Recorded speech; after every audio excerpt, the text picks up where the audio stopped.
for coming today. Appreciate it. We will start with a brief opening statement from Erik. Might not be brief. Okay.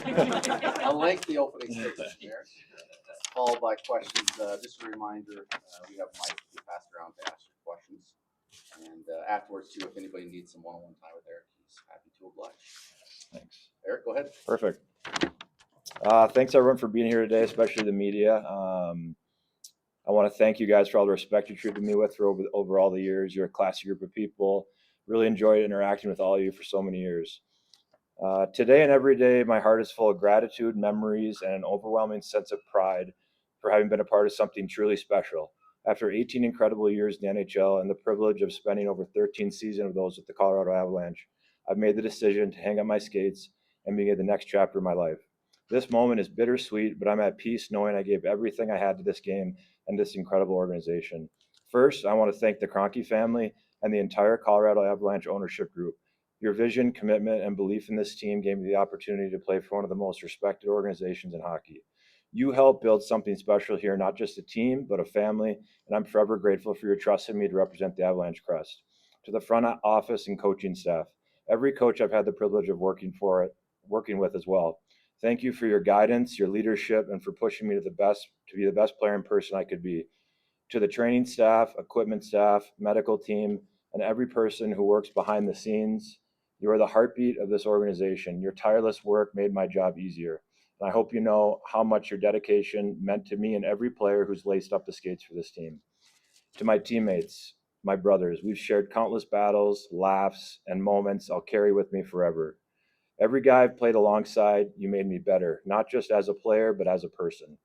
I took bits and pieces from every single one of you and tried to better myself learning from you. Winning the Stanley Cup in 2022 is the pinnacle of my career, and sharing that moment with all of you is something I will never forget. Always remember, even though something may not be the best for you as an individual, it's what's best for the team that matters most. Thank you for the memories, the camaraderie, and for always having my back. To the fans, wow, where do I even begin? Avs faithful are the best in hockey, from the electric atmosphere at Ball Arena to the sea of burgundy and blue in the stands. You gave me chills to play in front of you at Ball Arena. Your passion, your energy, and your unwavering support through the highs and lows is what makes this city and this team so special. Anytime you see me, please stop me to say hello. It's always my pleasure to stop and have a conversation with any Avs fan who treated me with such respect over the years.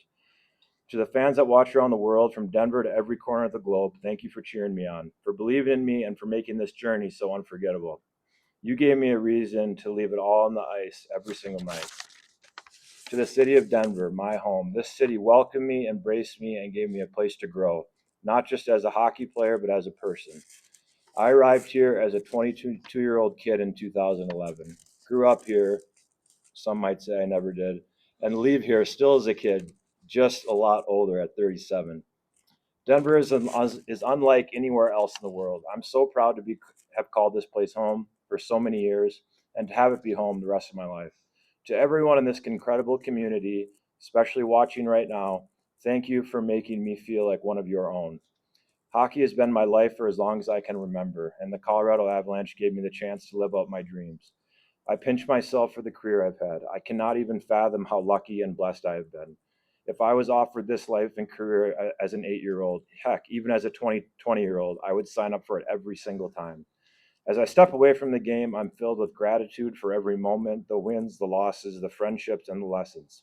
I'm excited for what's next, but I'll always carry the Avalanche in my heart. This may seem like goodbye, but you'll see me around. I'll be cheering for this team, this city, and this incredible fan base for the rest of my life. I'll leave you with this. Every day you wake up, you can control your attitude and your effort, no matter what. It takes zero talent to be a good teammate and a good person. Thank you for the bottom of my heart for everything. Go Avs. To wrap up, I want to acknowledge a handful of people who helped me along this journey. Thank you to my family, my parents, my sister, and my wife for your steadfast support and unconditional love. You always had my back. Thank you to Pierre Lacroix, Eric Lacroix, Greg Sherman for bringing me here to Colorado in 2011. As Aaron DeGraff always says, this is the worst trade in Avs history. You made her life exponentially harder by bringing me to the Avs. Thank you to Josh and Stan Kroenke for all you did for me. Thank you to Joe Sakic, Patrick Watt, Jared Bednar, Nolan Pratt, Brett Heimlich, and Chris McFarland for all your guidance during my career. Thanks to all my teammates I've had over the years, especially all my Stanley Cup champion brothers. Gabe and Nate, who I played with for over 10 years, you both made me so much better on and off the ice. Off-ice support staff, I couldn't have done my job without you. Brendan McNicholas, Aaron DeGraff, Donnie White, Brad Lukow, Matt Sokolowski, Scott Woodward, Donovan Delaross, Bill Gregorio Padera, and Jay, and so many others over the years. If I forgot you, I apologize. I could be here all day if I listed everyone. Thank you. Eric? Well, questions, Eric? Go ahead, Jesse. Then we'll do Ryan. Okay, how you doing? Good to see you. Good to see you. Thank you. I guess just as you were kind of grappling with the decision of whether to retire or try to keep playing, what were the emotions like, and kind of what was that process like for you?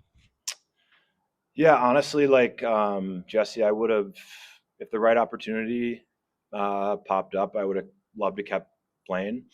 It didn't work like that. That's fine. I stayed ready and, skated up until the end to see if anything popped up. But honestly, I'm super happy with my decision. I feel really good about it. I'm happy, and I would have loved it to work out, but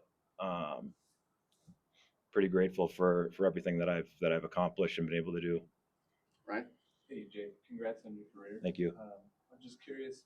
You said winning the Stanley Cup was the pinnacle. Outside of that, like when you look back on your career, what memories are you most fond of? Like what sticks out to you? Just I think the legacy we created here in Colorado as a group of guys.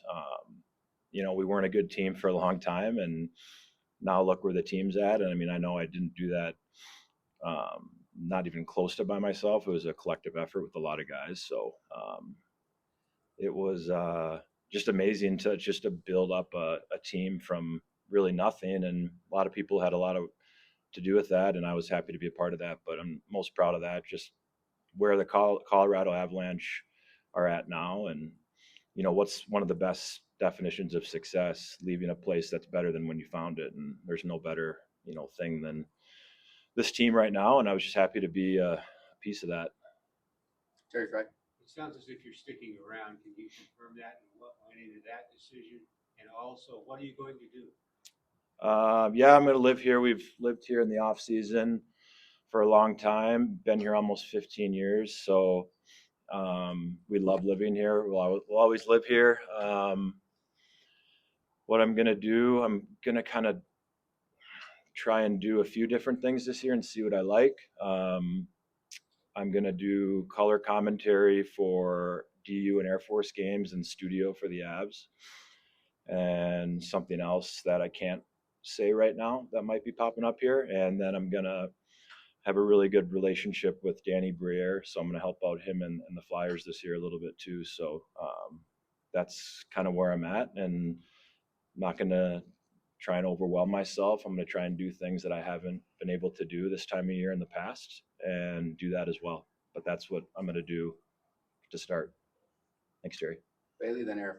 You get traded back here at the trade deadline last year, being able to finish off your career here. Just tell me how much that means to you to finish off in a place that you've loved for so many years. Yeah, it's amazing. Like coming back, just the highlights I can think about in my career. That was one of them, being traded back here at the deadline. And yeah, that was a surreal moment. Just to be able to come back and have another crack at it with these guys. So it was a really special moment just to be able to come back here and have one more crack and play with these guys, and end as an Av was special. Eric, and then Megan. EJ, in my eyes, I guess to most people, your tenure with the Avalanche is kind of two parts. It's pre-2017, post-2017. Have you ever had a chance to just sit back and think of 2017 to now, just kind of how much has gone on, and like how thankful you are for the run, and then, to be able to end back here? Yeah, I mean, I kind of, it feels like two different lifetimes almost, when I started my career and where I'm at now, just the way you develop and grow as a person, as a player.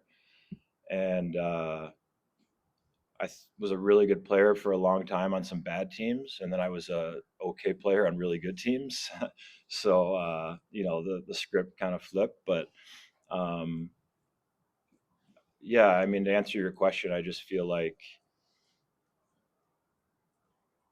we had some really down years with a lot of good players, and a lot of us stuck with it and stuck around and got rewarded for sticking around. And I had to adapt and change my game. I started in the league as strictly power play, and I ended strictly penalty kill. So I really had to kind of adjust my game to stick around and play as long as I did. So that was kind of pre 2017 and post 2017. You kind of had to change things up a little bit, especially as where we started to go as a team.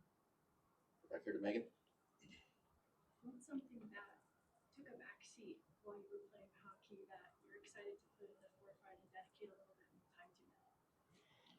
Yeah, I mean, my family would say, you missed a lot of weddings and birthday parties and stuff like that. And now I'm kind of on the hook to do a lot of that stuff, which I necessarily might not want to do, but I'm going to have to do it. But no, just I think spending time with a lot of my family and extended family who supported me over the years and really was on this journey a lot with me. So just to, spend time with some of my aunts and uncles that are getting older and my cousins that I saw a lot as a kid and now I don't see too often. So just to have some of those moments with them. Like I'm going to be up in Beaver Creek next week with my aunts and my uncles that I haven't seen in a while. So just to have some of that quality time with them and will be really nice.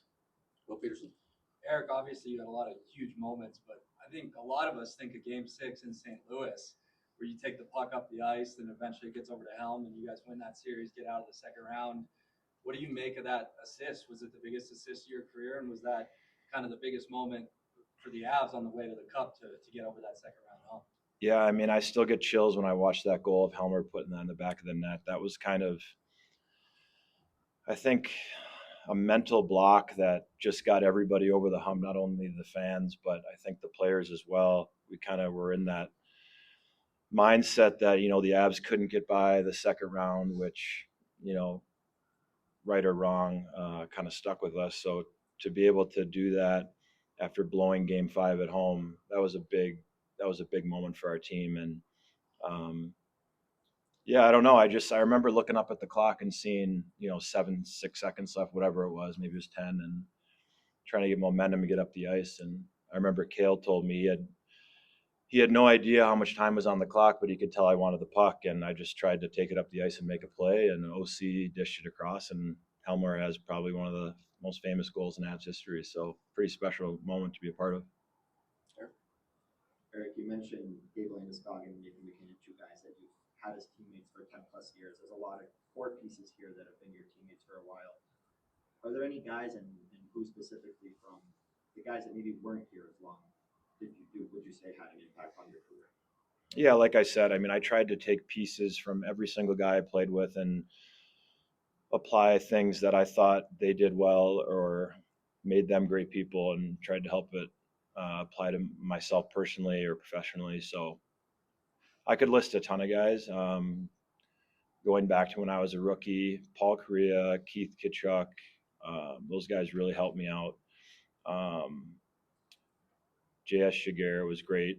And then a lot of guys I played with just within the last 5 to 6 years, Logan O'Connor, Josh Manson, Taser, Kale. I could go down the list of guys that really have impacted me as a player and a person. So I'm sure I'm forgetting guys, but there's many more. Those are guys that kind of just come to mind recently. Sam Gerard, tons of guys, lots of great people I've had the privilege of coming across. Do a few more, then we'll break for one-on-ones. Go ahead, Justin. EJ, you talk to your teammates, whether it be teammates you had for 10 years or Flyers for just part of a season. Everyone just loved having you around. You're going back to do some work with the Flyers.